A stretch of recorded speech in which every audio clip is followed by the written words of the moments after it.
How's everybody doing? Great. Self-centeredness, huh? That's a $40 word right there. Okay, these are my cheat sheets. Good morning, I am Cami. For those of you who don't know me, I am not an ordained interspiritual minister, and I have no title in front of my name, no initials behind my name. I'm not even on the board here. So what in the heck am I doing up here, and why should you guys be paying attention to me? Well, I gotta tell you, I am a trustworthy, devoted member of the Gathering of Light, and I do whatever is asked of me for my spiritual growth, for the growth of you people listening in. So I was asked from that place to be Cami, the loyal layperson, and I'm all in. And I'm going to talk to you today about these 12 steps that we touch upon. And I want to dispel this idea that if you're not alcoholic, then they have no use for you. Because I can tell you personally that the 12 steps have changed my life. Let's see. Through these 12 steps, I was able to stop hurting myself, engaging in unhealthy relationships, and nursing grudges. And boy, I had a lot of grudges. I got rid of things that no longer serve me, which we talk about here all the time. I would never let go of these resentments that I had, but through the work that I did through the 12 steps, not only did I let go of my resentments, but I learned to love these people. I learned to accept that I did things that I was not proud of, but that with God's help, with God's help, I was able to use the very past mistakes to become a healer for other people. And that is also a very big component of Gathering of Light and of all 12-step programs that are out there. I fell in love with myself and with the higher power that I chose.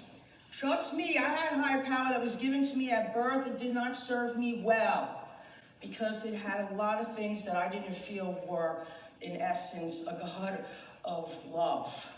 And that's what I have today through Gathering of Light and the 12 steps, a God of love. So when Reverend Joanne asked me to share this, I was very excited.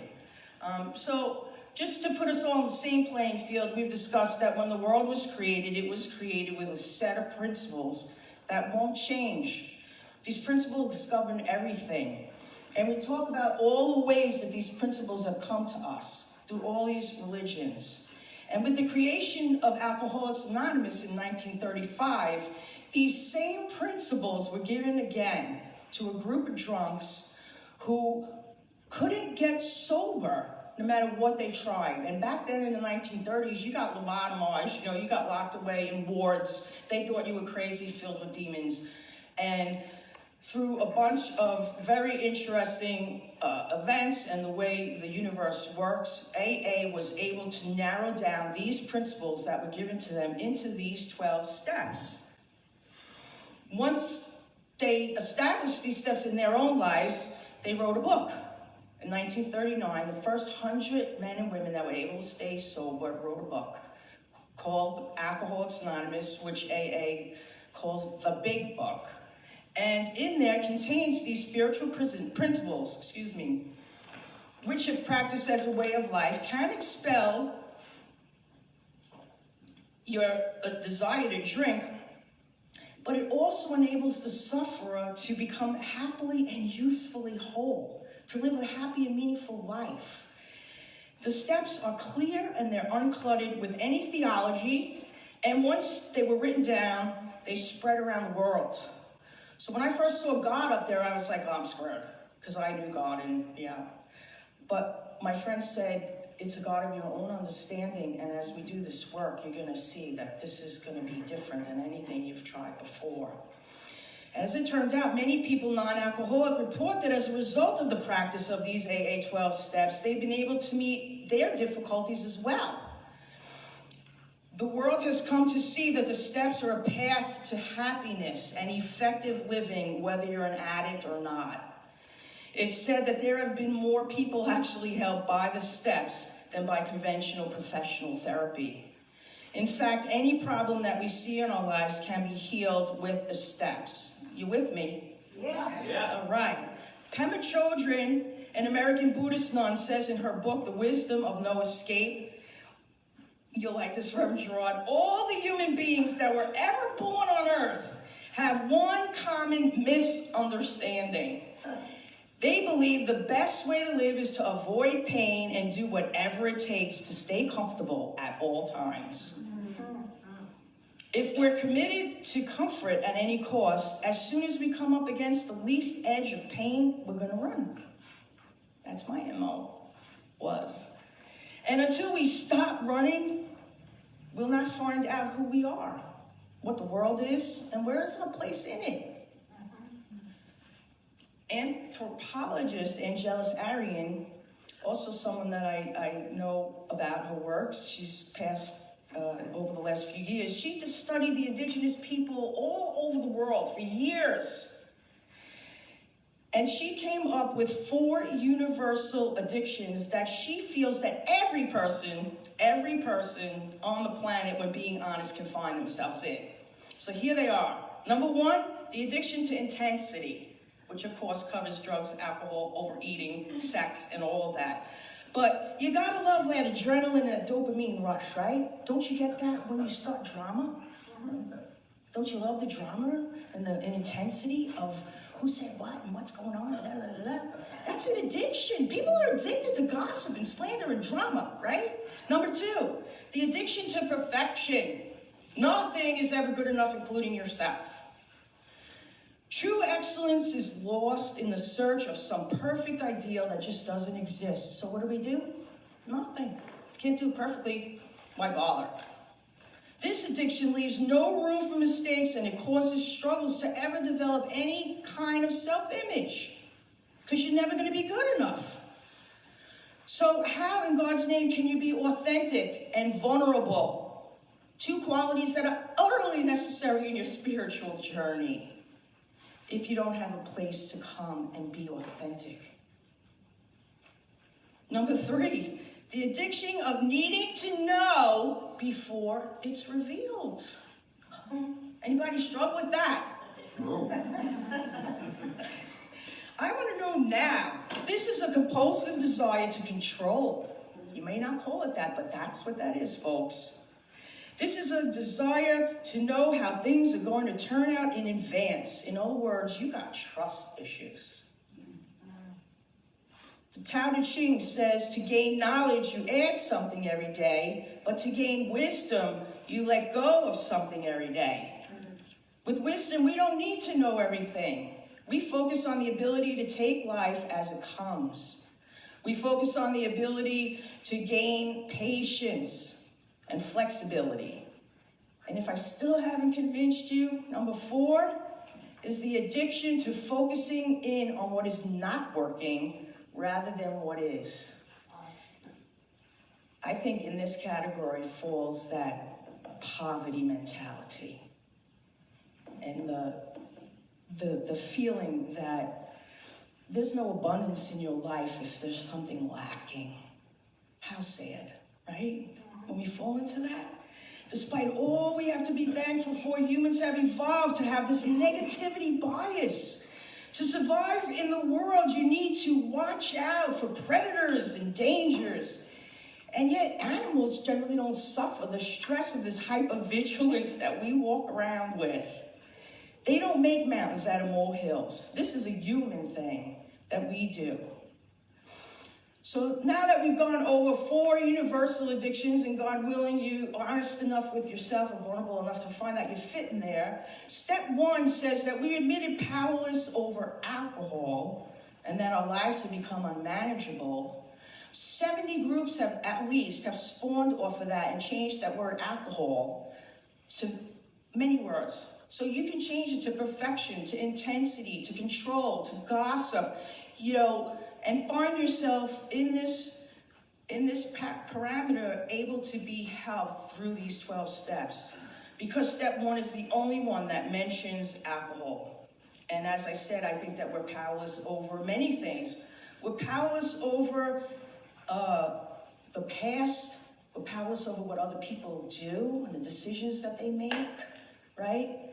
So step one asks us to admit, just admit at least that you're powerless, that you are not the great I am, and that there are things in your life that you can't control. I personally believe that the entry point to any good spiritual path is the admission of powerlessness. I feel like it doesn't matter what causes you to hit your bottom and finally scream out enough, the admission price is always the same: powerlessness. The admission of powerlessness. In the New Testament, even Jesus said, "Blessed are the poor in spirit, for theirs is the kingdom of heaven." My life began to change when I was no longer proud in my heart, thinking I only needed help in some areas, but not all of them.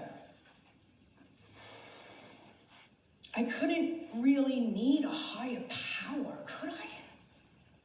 I only had to be honest and vulnerable in some areas. There's other stuff I'm taking to my grave. I don't want to look at my shortcomings. I don't want to look at my spiritual emptiness, But step one is asking me to do that. Someone said to me, these 12 steps are going to help you understand how much you cannot control in your life and how you can rely on something greater than yourself that can.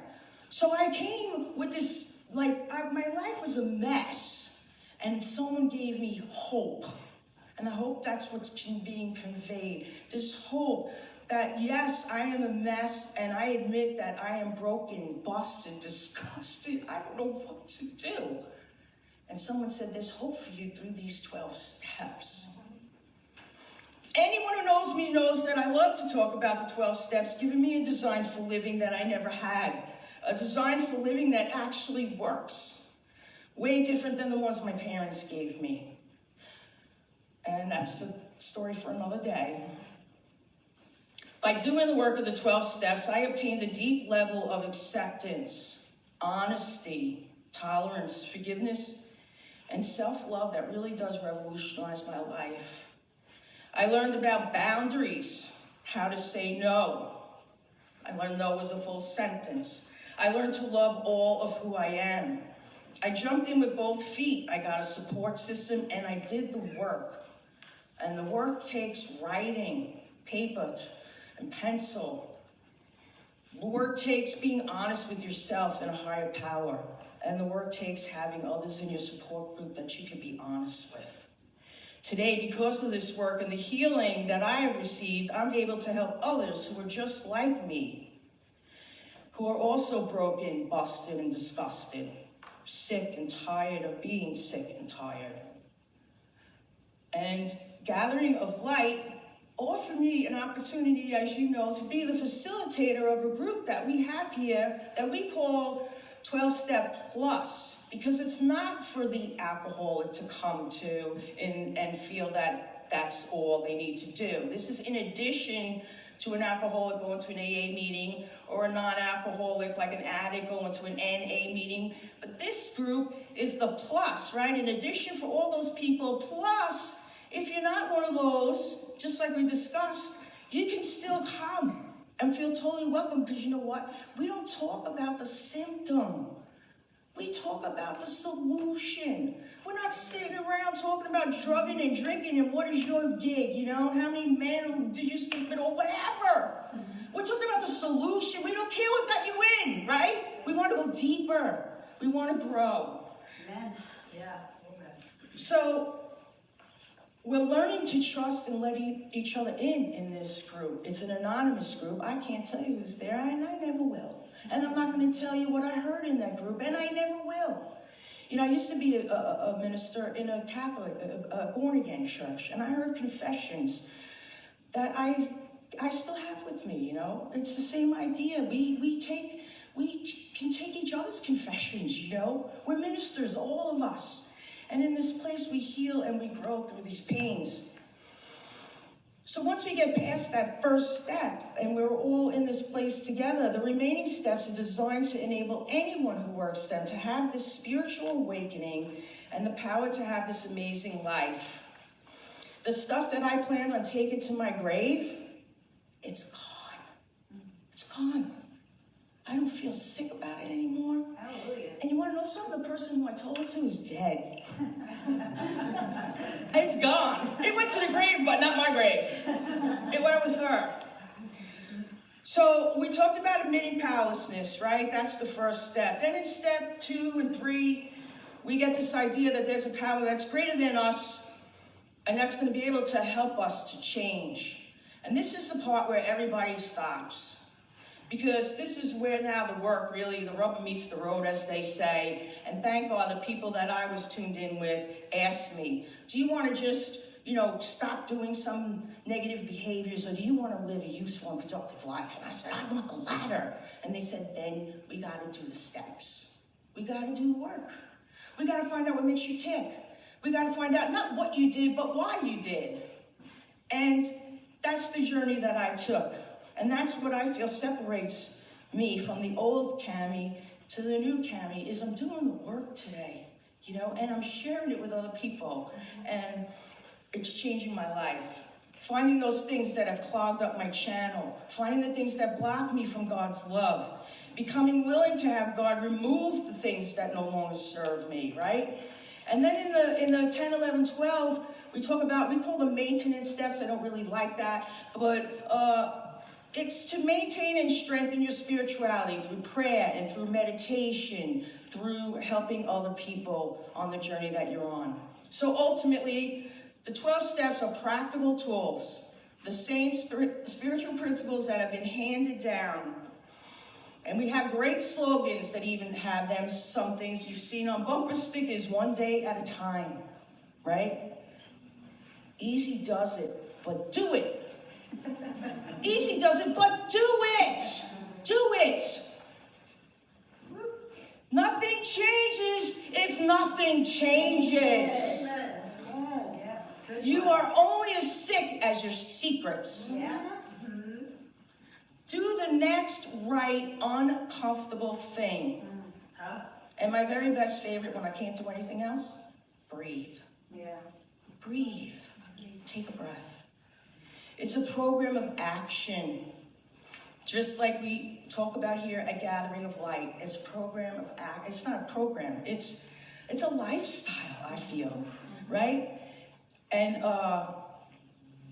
both stress the same universal principles, the same powerlessness, acceptance, honesty, integrity, so it will fit right in. I don't suggest if you're not alcoholic to go to a regular AA meeting. You might not know what the heck is going on.